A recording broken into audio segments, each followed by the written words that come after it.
many common misconceptions about atheism. Survey after survey shows that atheists are among the most distrusted people in America and around the world. It really goes without saying that atheists have a severe PR problem. This video is aimed at help addressing some of those and clearing up some of those misconceptions. One of the most common misconceptions is that there can be no morality without God, and because atheists have no God, atheists are therefore immoral. I'd like to address this now. Thunderfoot made a wonderful example when he invoked the piranha. Piranhas are ferocious creatures capable of devouring vast amounts of meat in a relatively short amount of time, yet we never see them attacking one another. Why exactly is this? Did God give the piranha some magical law stating that thou shalt not kill other piranhas? No.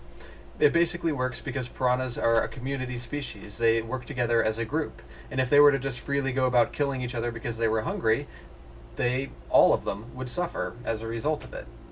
Another link, I guess, of this is the only reason that you do not kill another person because you believe in God, and this is of course directed at people who believe in faith. If the only reason you are not going out raping, murdering, and killing is because of God, then you need some psychiatric help, and that's really indisputable. Another thing to look at is if God and Christianity in particular is a source of morality, wouldn't we expect the Ten Commandments to be a little bit better of a moral guide? I mean, the first 4 or so are nothing but talking about the rage of a jealous God. That's hardly relevant to morality. It doesn't involve suffering or anything like that, and quite frankly, I find it a bit hypocritical and just silly that an almighty, omnipotent creator of the universe has such an ego problem. Secondly, if you also take a look at the Ten Commandments, there's nothing in there about child abuse, nothing in there about rape. Indeed, these are vastly immoral acts that aren't mentioned, so if Christianity and God in particular were the source of morality, wouldn't we expect to find that? We do have a set of moral laws, and it's basically because we're communal individuals. We rely on the strength of a population for our strength, and if we go out and engage in antisocial behavior which undermines the overall survival and fitness of the population, we ourselves are weakened. That is why we have these moral laws. It's not because of God. Another common claim is that most of the atrocities that happened in the 20th century were due to atheism. Let's take a look at Hitler. And Hitler's reactions and Stalin's actions and all the atrocities that accompanied them were the result of atheism. Well, this claim is false for a number of reasons. First, Hitler was also a vegetarian. Why do you not go and say that he was due to him being a vegetarian? Correlation does not imply causation, and that's a very important principle. Now, interestingly enough, let's take a look at the other side of the coin, and that is that religious people are commonly committing atrocities. 9/11 is a wonderful example of this. So the distinction here is that if somebody is an atheist and they commit a moral atrocity, they don't do it because they are an atheist, they do it because they're an evil person. There's no logical connection there. There's no reason, just because you don't believe in a God, for you to go out and do all sorts of immoral acts. That's evil. There is, however, a logical, causal correlation between religious people and them doing the immoral acts that they see.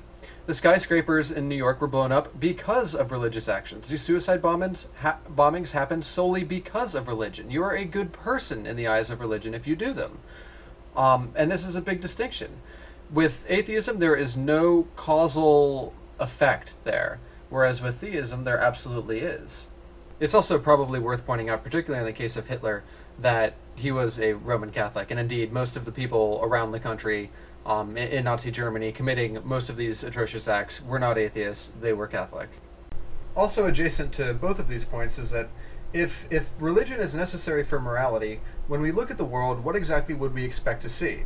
It logically follows that, well, 3 things we would see. One is that in prison, there would be a much higher percentage of atheists in prison than there are in the natural population. Also, we would expect to see countries with a higher rate of atheism to have a higher rate of social ills. In other words, the more atheistic that a country is, the higher the abortion rate, higher murder, higher crime, higher drug use, all of those things. And the other thing that we would expect to see is over time. As a country in and of itself becomes more or less religious over time, we would expect to see a change in morality, and again, the social ills that I mentioned before.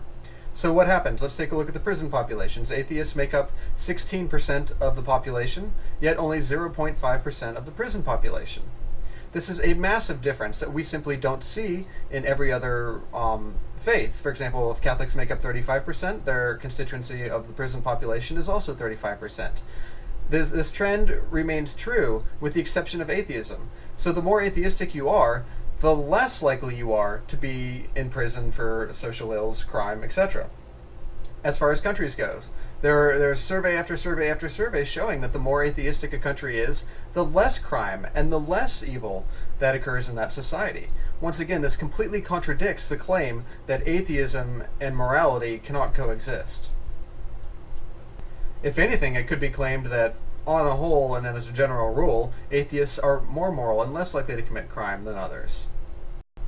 The next most common misconception is that atheism requires faith. You have to have faith to become an atheist, and therefore atheism is just like a religion. And the answer to that is no. That's absolutely absurd. Atheists simply don't see any evidence for God and therefore don't believe in him. Do you believe that it requires faith for you not to believe in Santa Claus? Well, atheism is basically the same way. Just as it requires no faith to believe that there isn't a Santa Claus, it requires no faith to believe that there isn't a God. Another common claim is that perhaps America would be much better off if we simply shipped off all the atheists and got rid of everything. Well, let's look at that.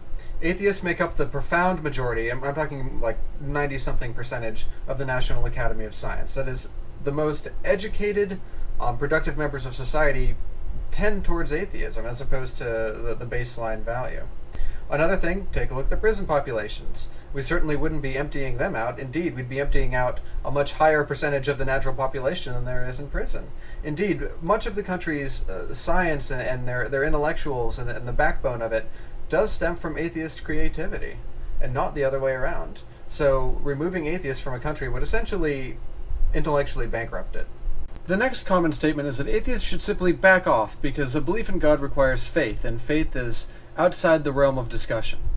Well, Sam Harris did a wonderful dissection of this and noted an inconsistency. That is, if I were to tell you that I believe that Elvis is still alive, and you asked me why, and I made the claim, oh well, it's not a scientific claim, it's a metaphysical claim, or Elvis still being alive gives my life a lot of reason and meaning, and Elvis was a great moral teacher, or Elvis being still alive gives me a lot of hope, or any of the dozens of reasons that a belief in God is justified by religious people, when you apply it to anything except for that, I mean, you're laughed at, essentially.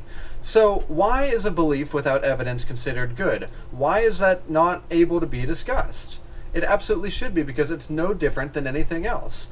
However, when it's put in the context of religion, it's off the table. Lastly, I wanted to address this idea that atheists are intolerant. Now, let's just take a look at this for 1 second. Because all atheists want to do are say, look, let's take a look at the default position of there not being a God, which is atheism. I mean, that's the null hypothesis, that there is no God, and let's examine the evidence for it. And can that evidence overcome the null hypothesis? There's nothing intolerant about that. On the contrary, however, every single instance of homophobia, subjugation of women, female genital mutilation, and etc. stem from the religious. Abortion doctor killings, atheists aren't really doing them. Inhibiting stem cell research and effectively killing people, atheists aren't really responsible there. Atheists also aren't the ones telling people that they're going to burn in hell. I could hardly picture a more intolerant statement. Fatwas being issued against people who write books and illustrate cartoons, again, that's done on behalf of the religious, and almost exclusively on behalf of the religious, not done by atheists. And I can't recall the last time I've seen an atheist burn books. It's very hypocritical for a religious person to claim anything is intolerant simply because their institutions are the cornerstone and the cause of the vast majority of intolerance in society today.